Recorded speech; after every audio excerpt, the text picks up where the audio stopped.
اجي انا نبدا اجيش انا ديك جديده فينا ها هاني السيدي.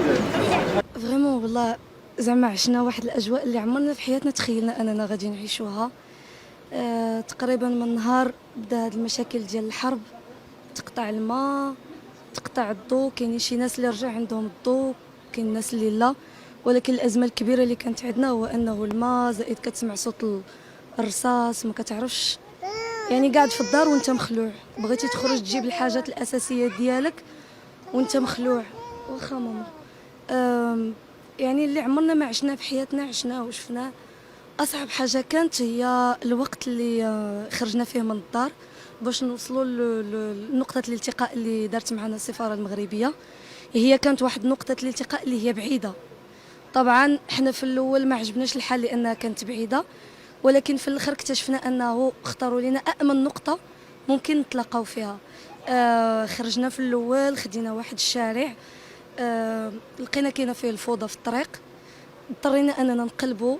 مشى بينا الشيفور بواحد الطريق اللي هو امن، ولكن الطريق كلها وحنا كنا خايفين انه نقدر تعرض لنا شي حد من الناس ديال الدعم السريع او لا من نيجرز.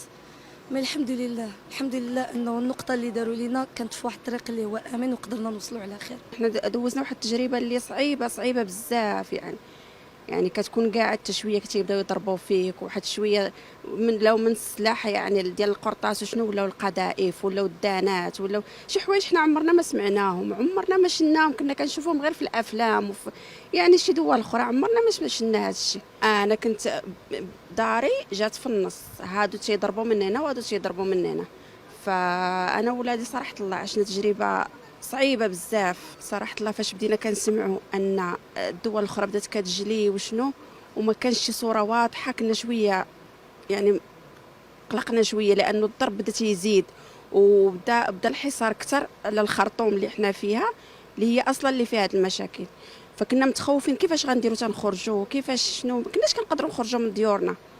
ولكن ان فوا سمعنا ان السلطات راه دخلات وصافي شنو، خرجنا حوايجنا اللي جمع اللي ما جامعش، كل واحد المهم خرجنا بوليداتنا وخرجنا بخير وعلى خير، هذا اهم في الموضوع. بالنسبه للرحله ديالي انا بالضبط من داري لبورسودان، حيت اصلا الداخل ديال الخرطوم كان خطر، يعني الباصات ديال السفاره كيتسناوك في نقطه خارج من الخرطوم، انت خاصك توصل ليها.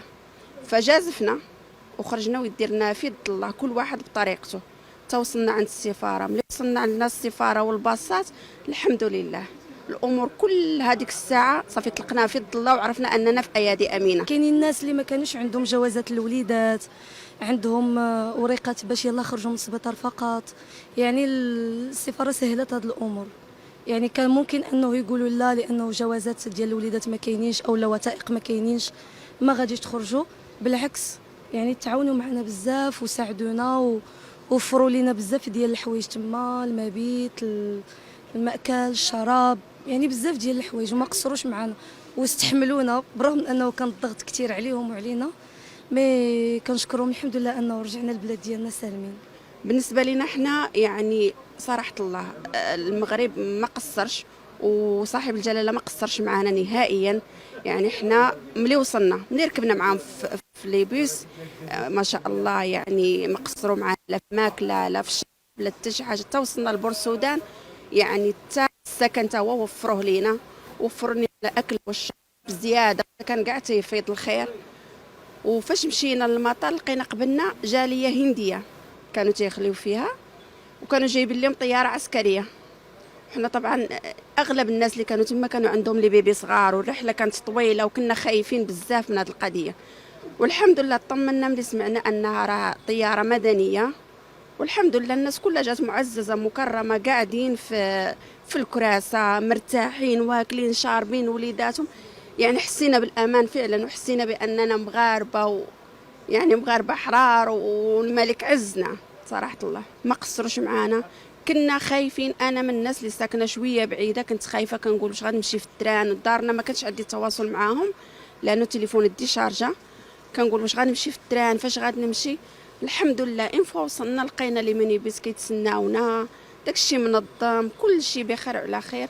واللي عرفنا انهم غادي يوصلونا حتى لباب ديورنا، والحمد لله. من طبيعة الحال فرحانين بزاف، فرحانين اننا وصلنا لبلادنا وغنوصلوا لديورنا مأمنين تنوصلوا بخير وعلى خير.